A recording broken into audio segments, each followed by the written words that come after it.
Hey guys, happy Friday.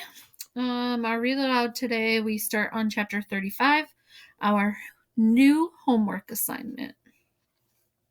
Do you know how often the Cartoon Factory plays reruns of Pottymouth and Stoopid? Every day, all day. Welcome to another Pottymouth and Stoopid Midnight Marathon. Don't those two guys ever sleep? They don't have to. They're cartoons. Michael and I could watch our cartoon twins smash into walls, sit on wet paint, and say sluggle puggle at least 6 or 7 times a day. More if we stayed up past 1 o'clock in the morning. Instead of making us cooler, the show made us even more miserable than before. Mom told the school we were sick and let us stay home, and she even called in herself so she could try to make us feel better. "I baked you boys some chocolate chip cookies," she announced. "I used your grandpa's recipe, David." That was really sweet. So were the cookies. She used way too much sugar. I don't think Grandpa actually ever followed the recipe. He just sort of tossed the right amount of ingredients in the bowl out of instinct.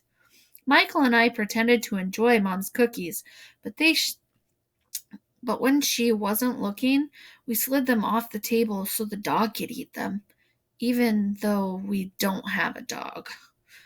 "I have an idea," said Mom later as she vacuumed cookie crumbs off the floor. "Why don't you boys do some research? Find out who's making fun of you on national TV." She might not have baked good cookies, but Mom had come up with an excellent idea. And so began our biggest homework assignment ever. The first thing we did was pause and end the end credits of Pottymouth and Stoopid Show.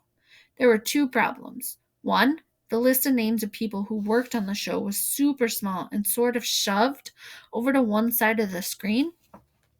The other problem, when we finally dug up a magnifying glass and read the created by and written by credits, they didn't even sound real. They said the show was created by Charles D. Chucklepuss and written by the usual gang of knuckleheads.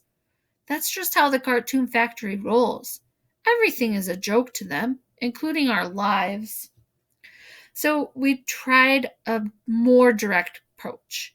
We Googled like maniacs and finally found the phone number for the Cartoon Factory headquarters in Chicago. At first, we couldn't get through. Our call was answered by one of those robo machines that ask you to keep pushing buttons until your fingers bleed. "To order Pottymouth and Stoopid merchandise, press 1. To complain about something Pottymouth said, press 2. To sue us because you did something stupid after the show and you saw Stoopid do it, type 'good luck with that' on your keyboard. To speak to human beings, hang up the phone, go outside, and wait for the mailman. He might be interested in a friendly conversation." "Frizzle, gristle, hickle, snicklepox," said Michael, after like 2 hours of telephone button pushing that led nowhere. I had another idea. We Googled the president and CEO of Cartoon Factory, a guy named Porter Malakal. We found a few video clips of him talking to advertising executives. Michael replayed the clips like 1,000,000 times so he could get the Cartoon Factory's Big Cheese's voice down cold. Then we called the other number we found on the business page for the Cartoon Factory. "Hello?" said Michael. "This is Porter, your president and chief executive officer speaking." "Yes, sir, said the eager dude on the other end of the phone. "How may I direct your call, sir?" "I want to talk to whoever's in charge of Pottymouth and Stoopid." "You mean the brand new program that's the biggest hit this network has had in years?" "Yes, who's in charge of it?" The dude on the other end of the line was silent for like 5 minutes. Finally, he said, not nearly so eager, "That would be you." I grabbed the phone out of Michael's hand. "We're the real Pottymouth and Stoopid," I shouted into it, and the guy at the Cartoon Factory hung up on me. Chapter 36, The Unwanted Posters. Since we couldn't call in sick forever, we headed back to school the next day. Big mistake. The homemade posters didn't make much sense until Kayla Kanecki came along and explained them to us. She also had a fresh stack of posters printed on pink paper tucked under her arm. YouTube doofuses are ruining everybody's favorite TV show. Oh, really? I asked. How does that work? Pottymouth and Stoopid on TV are funny. YouTube real life are just lousy lame brains. And you're a fluffer knuckle, said Michael. See? Screeched Kaya. You don't even say it right. It's fluff fur knuckle. You're a bad potty mouth. Stop pretending to be someone you're not, Michael. Wait, you know my name? We asked at the office. Mrs. Toothface looked it up on the computer. It took her like 15 minutes. She didn't know our real names either? I asked. Of course not, David. Why should she waste her time on something as unimportant as you lame-o-namos? She has bus schedules to organize. You know I'm David.